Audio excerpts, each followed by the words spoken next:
آج گھر میں مہمان تھے تو امی نے سامان کی ایک لمبی لسٹ پکڑا دی جن میں پھل اور کچھ سبزیاں تھیں۔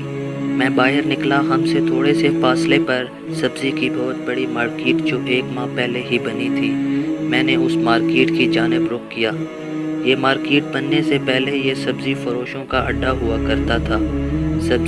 صبح سویرے سبزی فروش ریڑھی پر سبزی لا کر بیچا کرتے تھے، مگر اب انہیں یہ جگہ چھوڑنی پڑی تو انہوں نے رخ بدل لیا۔ یہاں بس ایک ہی بزرگ کبھی کبھی ریڑھی پہ سبزی بیچتے نظر آتے تھے۔ آج اتفاق کی بات ہے کہ جیسے ہی میں اس ریڑھی کے قریب پہنچا، والد صاحب کی کال آ گئی اور میں نے وہیں کال ریسیو کر لی۔ ابو کے پوچھنے پر میں نے بتایا کہ بس مارکیٹ سے سبزی لے کر گھر جاتا ہوں۔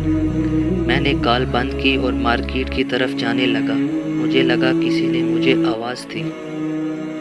پیچھے دیکھا تو وہی سبزی والے بزرگ اشارہ کر کے بلا رہے تھے، تو میں نے ان کی طرف کیا اور سلام کیا اور پوچھا، جی بابا جی، آپ نے مجھے بلایا؟ انہوں نے کہا، بیٹا ایک بات کہوں، اگر آپ برا نہیں منائیں گے تو۔ ان کی آواز بہت درد بھری تھی، جیسے ابھی آنسو نکل جائیں گے آنکھوں سے۔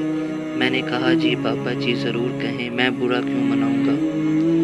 اب ان کی آنکھوں سے آنسو گرا تو ان کی سفید داڑھی پہ جا رہا تھا۔ میں نے کہا، بابا جی ہوا کیا ہے، آپ بتائیں تو۔ انہوں نے بہت درد بھری آواز سے کہا، بیٹا مارکیٹ میں جو سبزی آپ کو جس قیمت پر پڑے گی، میں اس سے بھی آدھی قیمت پر آپ کو سبزی دے دوں گا۔ جس قیمت پر لایا ہوں آپ اسی قیمت پر لے جائیں، میں آپ سے 1 روپیہ بھی منافع نہیں لیتا۔ یہ کہتے کہتے وہ رو پڑا۔ یقین کرے میرا دل چاہا کہ میں بھی رو دوں، اتنا درد تھا ان کی آواز میں، اتنا لہجے میں اتنا درد تھا، میں بیان نہیں کر سکتا۔ پھر وہ ذرا خاموش ہوئے اور کہا، بیٹا آج صبح سے ایک گاہک بھی نہیں آیا، سب مارکیٹ کا رخ کر جاتے ہیں۔ بیٹا میرے پاس جتنے پیسے تھے صبح منڈی جا کر سبزی لے آیا ہوں۔ بیٹا تم تھوڑی سبزی لے لو گے نا تو آج میرے بچے بھی کھانا کھا لیں گے۔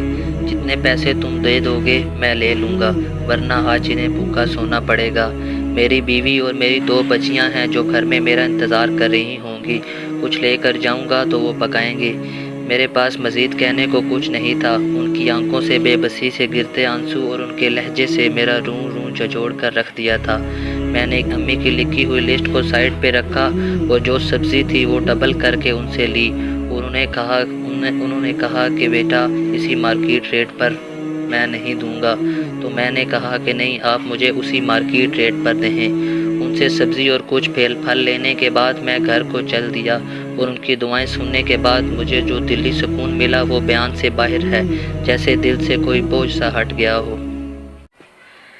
میری آپ سب دوستوں سے دل سے یہ ریکویسٹ ہے کہ خدارہ مارکیٹوں میں بیٹھے ہوئے بڑے بڑے سٹور مالکان کو تو اللہ نے ویسے ہی بہت دیا ہوتا ہے، ان کے پاس کوئی کمی نہیں ہوتی، نہ روپے پیسے کی اور نہ ہی گاہکوں کی۔ اس لیے کوشش کیا کریں کہ کہیں اگر کوئی بزرگ سبزی فروش یا کوئی بھی آپ کی ضرورت کی چیز بیچ رہا ہو جو آپ نے ویسے ہی مارکیٹ میں جا کر لینی ہوتی ہے، تو کیوں نہ کسی مسکین اور غریب شخص سے لے لیں۔ یہ وہ غیرت مند اور اللہ کے بندے ہوتے ہیں جو کسی بھی صورت کسی کے سامنے ہاتھ نہیں پھیلاتے، بلکہ تھوڑا ہی صحیح مگر رزق حلال کماتے ہیں۔ آج ہم نے بڑی بڑی مارکیٹوں میں 10 کی چیز 50 میں خریدنے کو اپنا سٹیٹس بنا لیا ہے۔ پلیز کوشش کیا کریں کہ ایسے لوگوں سے اپنی ضرورت کی چیز خرید لیا کریں۔ ہمیں نہیں معلوم کہ جس عمر میں ان کو آرام کرنا چاہیے وہ اس گرمی میں یہ چیزیں بیچ رہے ہوتے ہیں، کسی مجبوری کے تحت ہی یہ چیزیں بیچ رہے ہوتے ہیں، تو خدا کے لیے ان چیزوں کا خیال رکھا کریں۔ شکریہ۔ پیارے پیارے بھائیوں، اگر آپ اسلامک واقعات دلوں کو چھو جانے والے سننا چاہتے ہیں تو یہ چینل ضرور سبسکرائب کریں اور ساتھ جو بیل کا بٹن ہے اس کو دبائیں تاکہ ہم نیکسٹ جو ویڈیو اپلوڈ کریں اس کی نوٹیفیکیشن آپ کو مل سکے۔ شکریہ۔